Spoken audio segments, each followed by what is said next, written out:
Hello and welcome back to the Level Up English podcast. I have an exciting episode today all about the IELTS exam.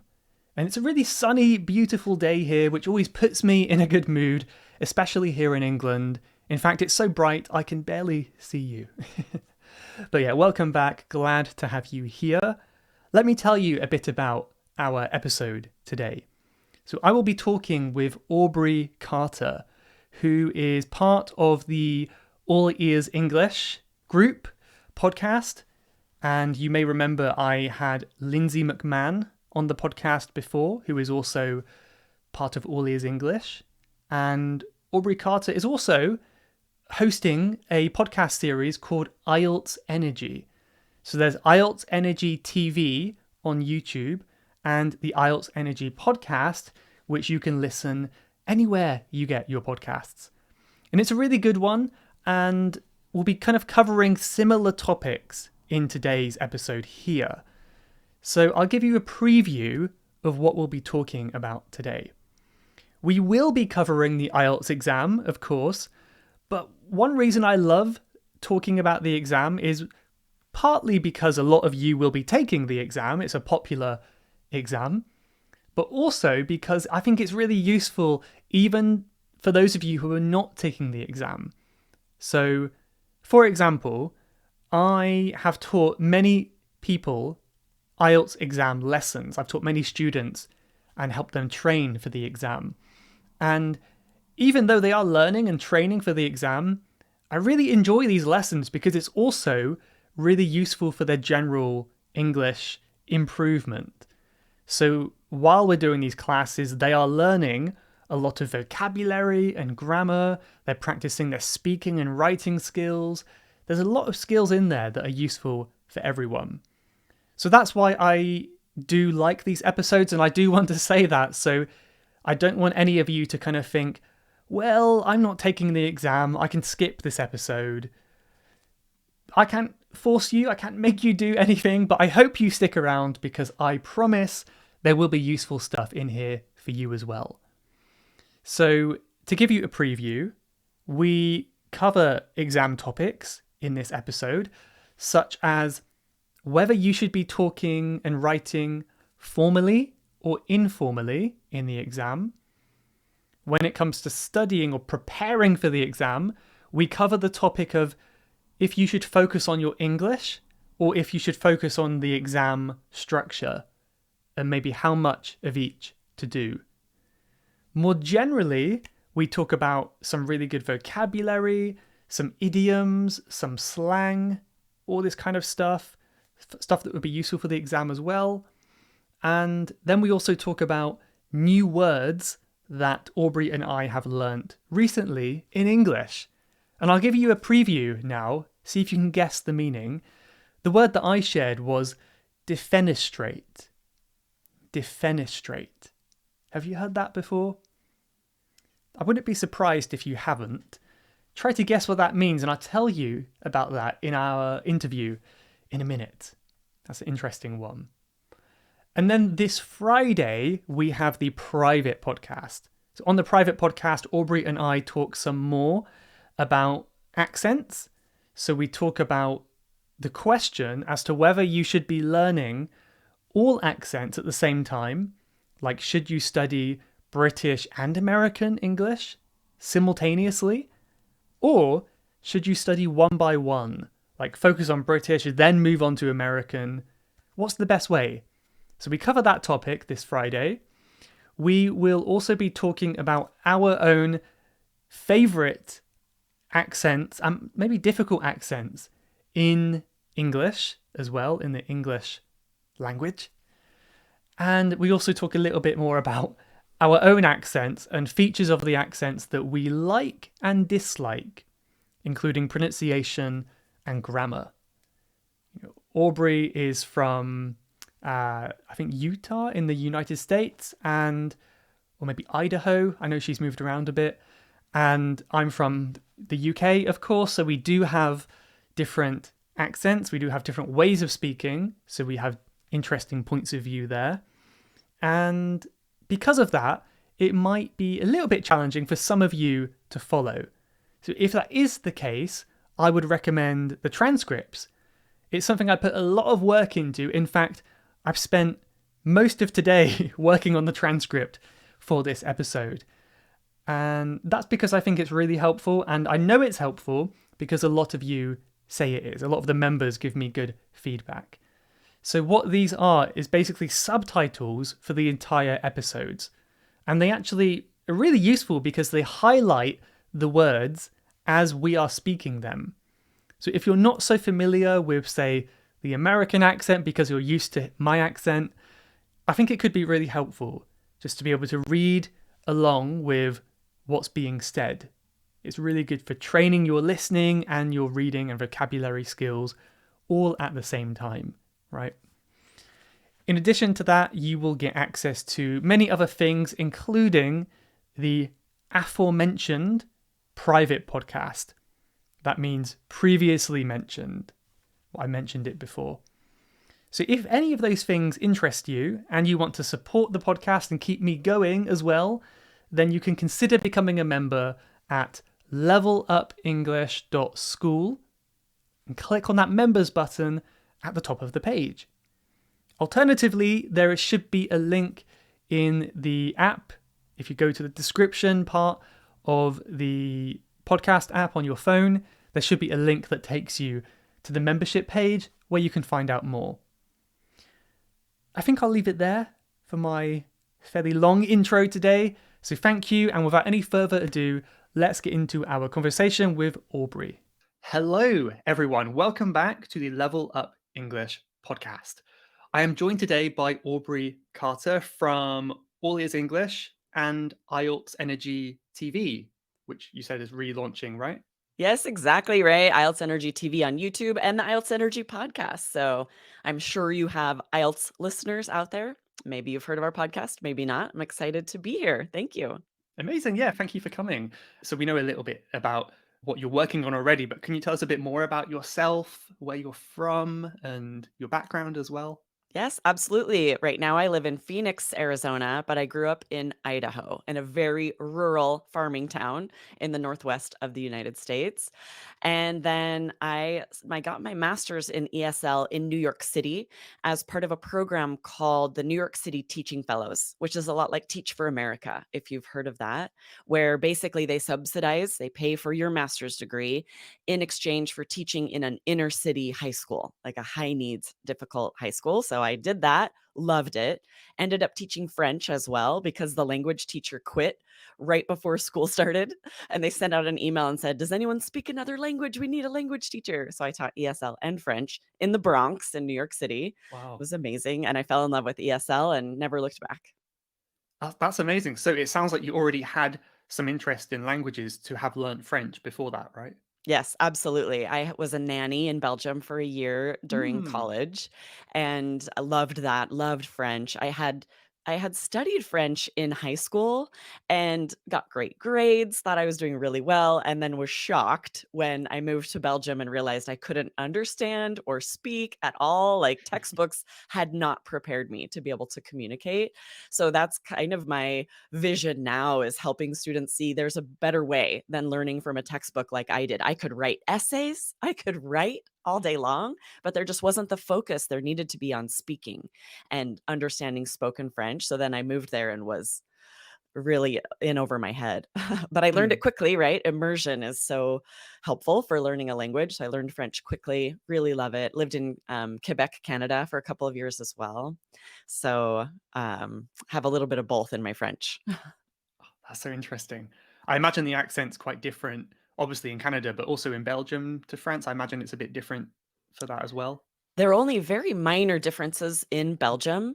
The accent, very similar, but there are some words that are different, like numbers. In French, the way you say like 90 is much more difficult and long. And then in Belgium, they just shorten, they're like 90. It's almost like a slang, but they use it everywhere just to simplify. So some little changes like that. Okay, so in that sense, it's easier, but okay, interesting. Mhm. So did that have any part to play in you later becoming, focused on the IELTS exam? Like, how did that come about?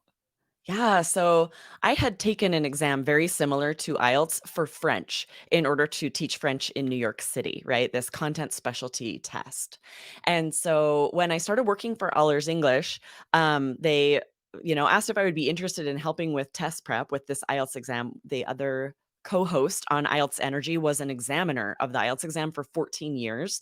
So she knows all of this insider information, the ins and outs of, what students really need to practice. But she needed help. She needed a co-host. She needed somebody else to help with a lot of with our course. And I was like, yeah, I'm in for that. And all I really knew about this type of exam was the French equivalent that I took. So I really did a deep dive with Jessica, learning everything I could about the IELTS exam. And there's a lot to know. It's different than TOEFL. It's different. It's interesting how much can be specific about an exam that if you don't Mhm. know, you can be surprised on test day, and that's the last thing you want. You want to be prepared as much as possible so you go in confident. Yeah, I find it's very different from some exams I remember from my school days where it sometimes was possible to just rock up to the exam and no preparation, and maybe hopefully you get a good score like A, B, C, or D.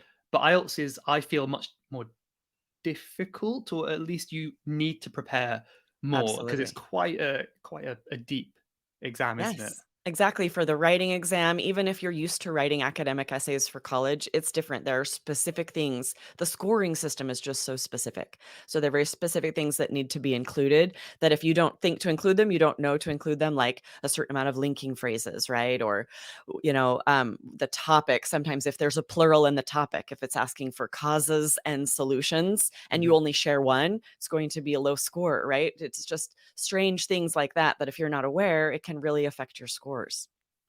I think I heard that. I believe this too. That if a native speaker who had no familiarity with the exam took it, they probably wouldn't get full marks. They would get a little bit less, wouldn't they? Absolutely. Yes. Especially on the reading exam, native speakers are shocked often at how low their score is because it's really not a comprehension exam. It's more about strategies. You don't really have time to read these very lengthy passages and then find these specific answers. And there are tricks and traps where they're sort of trying to make you see that. So often a native speaker will get a lower score than they would expect on the IELTS exam. And yeah, there's just so much to know that if you don't know, it can affect your score. Yeah, it's definitely not easy. I mean, I had a few questions in mind that I wanted to ask you. Some like specific ones about the exam, and some, yeah, more general. But feel free, if you want, you can Okay, answer about the exam, or you can make it more kind of general English or sure. whatever. But one, I wanted to ask about formality first of all. So I guess this is more about the exam. When approaching IELTS, should students be worried about their formality? Should it be more formal or informal? Like, is that something to consider? That's a very good question, and it does matter a lot. So let me first talk about writing, and then I'll talk about speaking. The writing exam, you're usually going to be much more formal in your task two essay, which is sort of a little bit more like the general task two essay, or an academic task one, which is usually describing a chart or a graph.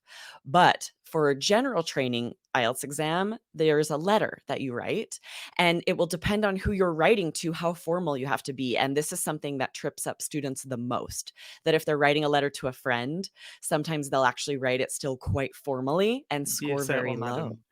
Exactly, and just you have to use slang, and idioms and almost like you're speaking, right? The grammar still has to be correct, but you have to use a lot of informal vocabulary to get the right tone.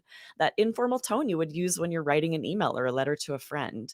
And then if it's a very formal letter, like complaining about an airline service, then it would be much more formal. So it will depend on your prompt, who you're writing to, what's it about, how formal your vocabulary will be. That's interesting. Does it tell you like this should be formal or informal, or do you have to just No. guess? You have to know based on who you're writing to. So in our course, we go into that a lot. Like, let's think about, right? Because there's also semi formal. Like, for example, a neighbor that you know well enough to maybe ask them to watch your plants or watch your dog while you're away, but not a close friend. That's going to be like a semi-formal tone, right? We do this automatically, usually when we're speaking, especially in our first language, but to be aware of what vocabulary is informal enough to hit the right tone or formal enough to hit the right tone, that's the trick, Yeah, I find it doesn't come so naturally to learners. right? I would say, like, when I talk to a listener of the podcast or something, it's often this semi-formal level where it's not like, "What's up, mate?" It's not that casual. It's not, "Dear Mr. Lavers," but it's like, "Hi, Michael, how are you?" And it's in the middle, and I Semi-formal. think you have to Mhm. kind of practice these, don't you, to Absolutely. understand what level it should be. Exactly, right? And so on the IELTS Energy podcast, whenever we share vocabulary, we're very explicit about that. We'll share like this is very informal. Use it on speaking part 1, Mhm. the letter to a friend, not on, on part 3 or on the task 2. So we're very specific about where on the exam you would use this vocabulary. And to speak about speaking a little bit, that it really matters there as well. There are 3 parts to the IELTS speaking exam. Speaking part 1 is very informal. The examiner will be asking you, what do you eat for breakfast? What do you like to do with friends on the weekend? Questions a friend would ask you. And you are supposed to show a range of vocabulary in order to score 7 or higher. It has to be a lot of variety. So you want slang, you want idioms, you want to be quite informal on that speaking part 1. But then part 3 is very formal. You're talking about issues that society as a whole is dealing with, much more formal, much more serious questions, and you'll want to use much more formal vocabulary there. Okay, so I suppose you can kind of gauge it based on the question. Obviously, if it's asking about the environment, then it sounds more formal. But if it's asking about your family, it's obviously a fairly casual question. Yes, you can gauge by the question, but it also helps so much to go into the speaking exam knowing the structure, knowing like there will be 3 separate parts. And the first part, they're all going to be those informal questions, right? And Yep. then knowing part 3, they're all going to be much more formal. And you can still use examples from your life, but you'll still be speaking about an issue, a topic that's quite formal. Mm. Something that just came to my mind: if you were to give it a number, or say a ratio, how much importance would you give to English practice and exam structure practice? Do That's you know a what I very mean? good Is question. it Yes. 50-50, like what you should focus on? Yeah, I would say so part of it depends on how much time you have to prepare. Hmm, A lot of students only have 30 days and they're going to have to take to IELTS, take the IELTS exam. So you don't have months and months to work on your overall English. You're going to really need to dive in hard on learning strategies because the reading exam is a perfect example where we have students score band 9, they'll get perfect, basically perfect marks just when they know the strategies. They know how to identify keywords, look for the answers. They can get everyone right, even if they would have a lot of difficulty really understanding all of the passage. And they certainly wouldn't have time to read the entire passage. That type of thing, right? Where strategies are going to be more important. If you mhm. have more time, absolutely, your overall English is vital, right? What's really going to boost you to be able to speak fluently enough, write fluently enough, understand the listening audio is your overall English skills. Okay, I mean, I've always said 50-50, but it's just been a random number I've thrown out there. I guess it's hard to say, but I imagine then that these forms of output, like speaking and writing, that would require more English language skill, whereas, as you said, reading, it's you're not it's not really a form of output, it's kind of a little bit easier to just focus on the structure and get the answers Right, from the there. strategies. But you're right for the speaking exam, for example, you definitely are going to want to be answering IELTS speaking question prompts and practicing that maybe in the mirror with a friend. Like Mhm. get used to how long you need to speak and the types of things, types of vocabulary you need to be able to use. But that's only part of it. When it comes to that, I would definitely say 50-50, right? You can't just practice for the exam and go in and be fluent enough to answer any question. You have to be filling your head with ideas, watching the news, reading lots of things, listening to podcasts so that you're getting this wide range of vocabulary and ideas to be able to answer any question they can throw at you. Yeah, because as we said before, for a native speaker too, it's not easy just to say, "Here's a random topic, talk about it for 2 minutes," or whatever it is, and it Exactly. can be really difficult if you get an unlucky question. Yes, and part 2, you do have to speak for the full 2 minutes, and so this is tricky because just like you said, sometimes I'll get one, we'll practice them sometimes, and I'll find myself running out of things to say, and that's where you need strategies, right? We have a strategy of telling a story and figuring out how to do that, what details to share, because if you whatever you're asked, you answer directly, and then if you can tell a story from your past, it's so much easier to share lots of interesting details, Hmm. and that 2 minutes just flies by. Okay, that's a good tip. Share stories. I like that. Mhm. How about now vocabulary? So some words that, where should we start with this? How about words that you think people should use more Mm. instead of some overly used words, or maybe words that are actually not so natural in Yes. colloquial Yeah. speech? So, as far as vocabulary repetition, both on the essays you're writing and the speaking exam, you can't be repeating vocabulary, right? You can't learn an interesting word or use a very common word over and over and over. That's not helping your score. So, instead, you want to replace it with synonyms, paraphrase, right? Say it a different way. So, one really good example is the word very. Whenever a native speaker is speaking, like it's very likely, here I go saying it, you're going to use this word a lot. And on the IELTS exam, if you're not thinking about it, you probably would say very quite a bit. But think about what a missed opportunity that is to use really high scoring vocabulary. So if you practice replacing that on part 1 where it needs to be quite informal with slang, right? Instead say super. Like if you want to Mhm, say something is very awesome, super awesome. And this helps in 2 ways. It's really easy to say very in a monotone, just kind of feels right. If you say super, or there's other options, way, right? Way awesome, totally awesome. These are kind of slang, really informal. It's going to push you to use more interesting intonation as well, which you need for the pronunciation score. You can't just use a monotone to score 7 or higher.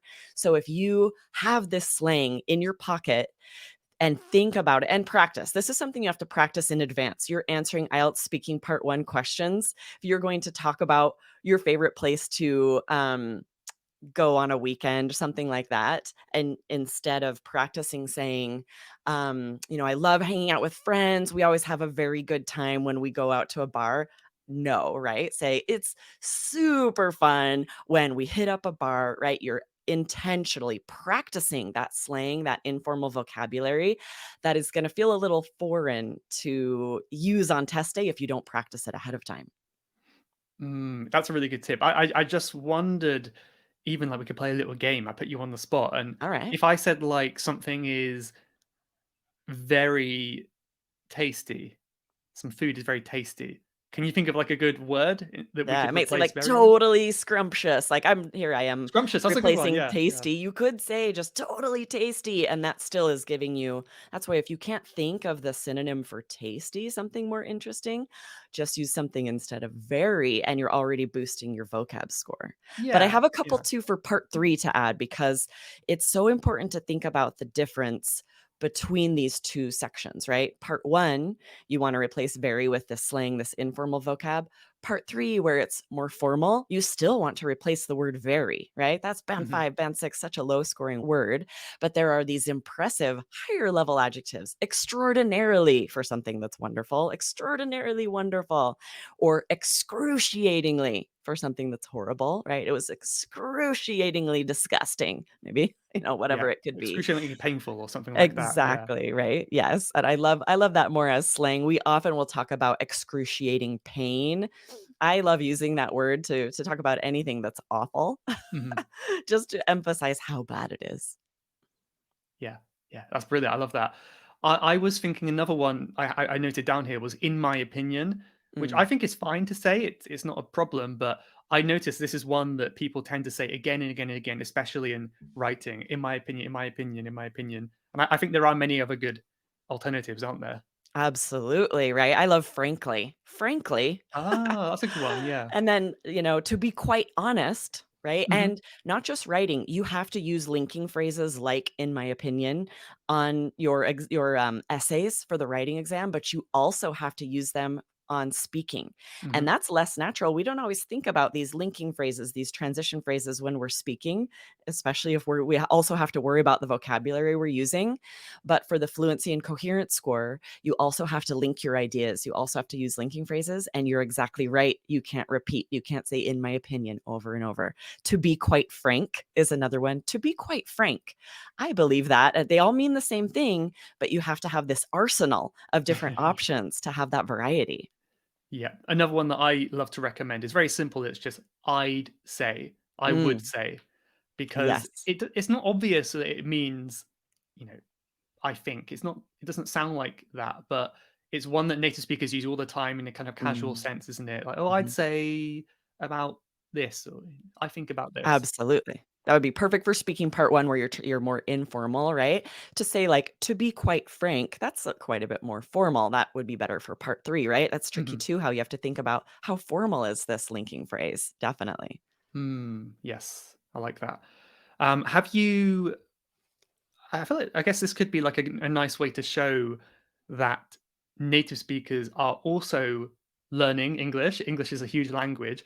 So, maybe I'm putting you on the spot, maybe you don't have an answer, but have you learnt a word recently in English that you found interesting that comes to mind? Oh, yes. So often we have an app where we highlight keywords that our listeners might not know, and Hmm. I'm the one that goes through the transcripts, listens to the podcast, and pulls interesting vocabulary, right? And so there, every now and then, there will be a word that I'm not familiar with. I don't know the definition of, and I'll have to Google it, or sometimes maybe I've heard it, but I wouldn't be able to come up with a definition. It's not used often enough that I would be able to come up with a definition out of nowhere.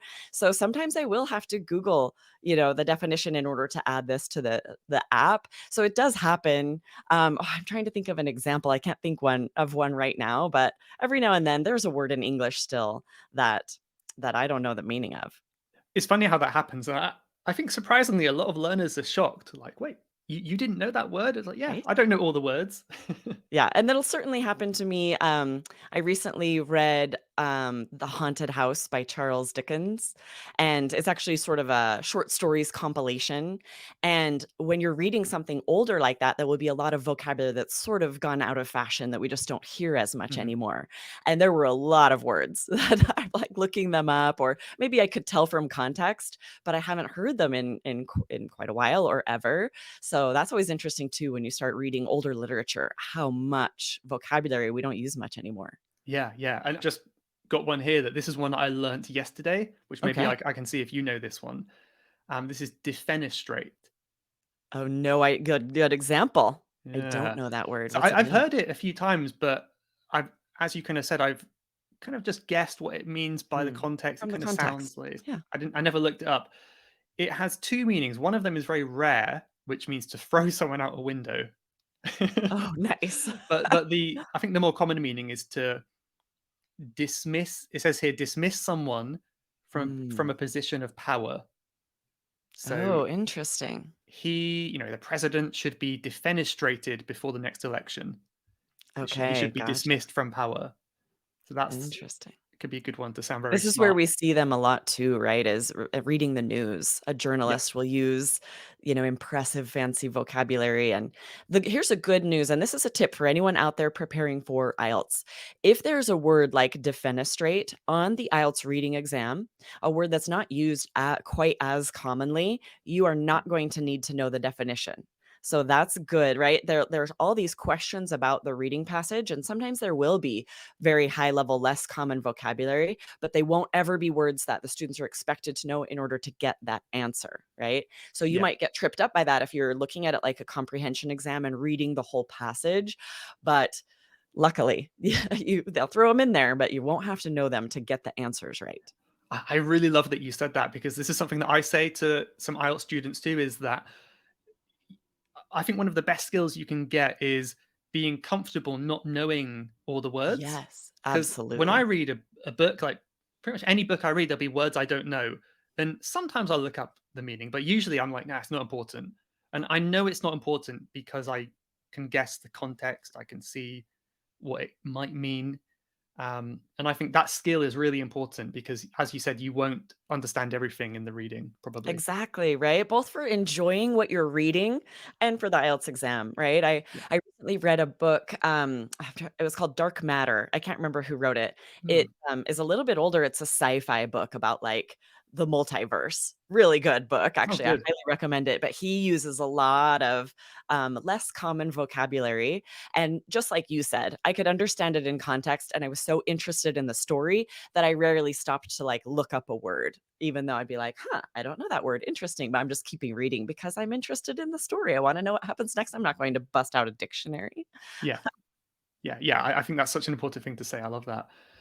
Um, how about some good idioms or phrases or something that can help to boost your IELTS score? This is a huge, obviously very broad topic, but does anything come to mind Yeah, in the IELTS so exam? there are idioms that are more generally useful, right? On the IELTS Energy podcast, we often teach vocabulary, we often teach idioms, and we'll always share like several questions where if you get this question, this would be a really easy idiom to use. Hmm. But there are a few that you could use answering almost any question, and you want to make sure to learn a few of those to have in your pocket to make sure you use some idioms. Because on this speaking exam, you have to use idiomatic language. Phrasal verbs count as well, but you've got to use some idioms to show that you have a grasp of idiomatic language. A really good example is hands down. Like you Mm. can start almost any answer where you're sharing your opinion with hands down, and that's an idiom, right? Check it off the box. What's your favorite restaurant? Hands down, the best restaurant in my town is a little Mexican spot around the corner, right? Bam, I used an idiom. Easy. How would you define that? Like, kind of like definitely without a doubt, like that, Yeah, maybe isn't it? like above all, because you're definitely Mm. sharing your opinion, or where you would say like above all of the other options, I would choose this one. And you're very likely to be asked your opinion, to be asked preferences like that on the speaking exam. So you are going to be able to use that idiom. Yeah, and I don't think I would have known this before today, but based on the fact that you suggested it, I guess it's international idiom because we say it in the UK as well. So that's a good one to use. And that's tricky too, right? There are so many different idioms depending on a regional dialect, depending on where you live. So a lot of our students will ask, like, can I use idioms and slang from both British English and American English? And so just so you know out there, yes, absolutely. You can use it all on the exam. The examiner's very familiar with all accents, lots of idioms. There may be idioms you could use that I wouldn't know, but examiners are going to know them and you're going to get credit for them. Do you think this would also be applicable if it was like some smaller region, say like somewhere in the north of England that I don't even know because I live in the south? Like, would that be possible? That's a good question, right? Something that you know is very specific to your region. No, right? You do wanna use the things that are sort of more generally known, but you can still say it, but then you want to, and this is actually very native and natural, you could say it Mhm. and then say, "You actually might not be familiar with that colloquial language, but we use it in that share the region, share what it means." That's so high scoring to be able to do that, to be able to use, vocabulary the examiner might not be familiar with, or even, like, if you name a food or an article of clothing in your culture that the examiner might not be familiar with. Same thing, you can say that, but then you need to describe to the examiner so they know that you're aware this might be more specific to my region or my dialect, but I can explain to you what it is. Yeah, I like that. I mean, I guess it won't be a common problem anyway, because a lot of learners won't know these very regional expressions. But yeah, Right. I like that. I like that One tactic, I tricky guess. thing there, I think, is you are going to have a lot of idioms in your first language that you are going to want to either translate directly, just kind of use hoping they're in English, and that's not always the case. In Mhm. fact, from language to language, idiomatic language is so different. So be careful to be actually learning idioms in English rather than trying to use them from your first language, because that's when it's very likely the examiner won't understand what you're saying. They'll just think you're making a mistake, right? Yeah, like imagine trying to translate raining cats and dogs into another language. I'm like, what are you on about? What's What are this? you talking about? That is crazy talk. Exactly. I wonder if it would be helpful though to go onto Google and type in, idioms in common between my language and English I love because that idea. Yeah. Then I you'll think that already would be be a good familiar way with to the meaning. remember. Yeah. I Mhm. shared one the other day, which was living paycheck to paycheck. And apparently they also have that in Russian, exactly the Okay, same. So interesting. something like that would be very helpful for those, Russian speakers, for example. Yeah, such a great idea because it's going to be you already know the meaning of it. It'll be easier for you to remember, you have that connection in your brain already. Yeah, that's a fantastic idea. Thank you. Well, thank you. How about slang then? So we spoke about idioms. Can you think of any good slang that could be useful for the speaking part, or a Oh, casual letter maybe? well, one thing to think about first of all is the slang that's very new, like what my teenage daughter uses. You do want to avoid that a little bit because the examiner might not be as familiar with it, right? That's more for I don't know if you happen to have a teenager that's using all of this brand new slang. But as things get a little more common, then you can definitely start using them. If you're hearing them on TV shows, podcasts. I think a good one is salty to describe a Mm. person as salty, right? That I think sort of started with teenagers, but is being accepted. It's being used widely enough that you could absolutely use this on the IELTS exam to describe yourself or a friend or anyone who was like a little annoyed, a little upset. If you can instead use this slang and call them salty, that you're definitely getting higher scores for using a word that not every language learner would know. Yeah, that's a good one. Yeah, okay. I didn't know that that would be acceptable. So salty, Mhm. a little bit annoyed or upset about angry, I guess. But And if interesting. you're describing, let's say on speaking part 2, you're asked to describe a friend who threw you a party. And maybe it's a surprise, but like if you're wanting to share anytime you were a little upset or someone was a little bit annoying, you say, I feel like maybe I was a little bit salty, but then it all worked out when, right? You can just use it to describe yourself or another person, just throw it in there. I love it. I like that. Would you be happy to tell us a little bit about where listeners could find out more about you and what you're up to these days? Absolutely. Yes, I'm the co-host of the IELTS Energy podcast. We talked a lot about IELTS today. If you're preparing for that exam, we have 2 episodes a week and they're great, full of vocabulary, idioms, test strategies. You definitely need to be listening if you're preparing for IELTS, but also if you're learning English in general, lots of great vocab, really interesting podcast. And then the All Ears English podcast. We also have a business English podcast. So definitely check those out as well. I know Michael, you've been on the All Ears English podcast. We're almost at 2,000 episodes. It's been around a Whoa. while. I know. So, yeah, wherever you find your podcasts, if you just search All Ears English, all 3 will pop up. We have a solid yellow block. Follow all 3, right? Come and check us out. Amazing. Congratulations on almost 2000. That's fantastic. Right? Thank Yeah, you. Thank you for very. having me today. So fun. Yeah, it's been my pleasure. I've really enjoyed it, and thank you very much. Awesome. Thank you. Bye-bye. You have been listening to the Level Up English podcast. If you would like to leave a question to be answered on a future episode, then please go to levelupenglish.school/podcast. That's levelupenglish.school/podcast. And I'll answer your question on a future episode. Thanks for listening.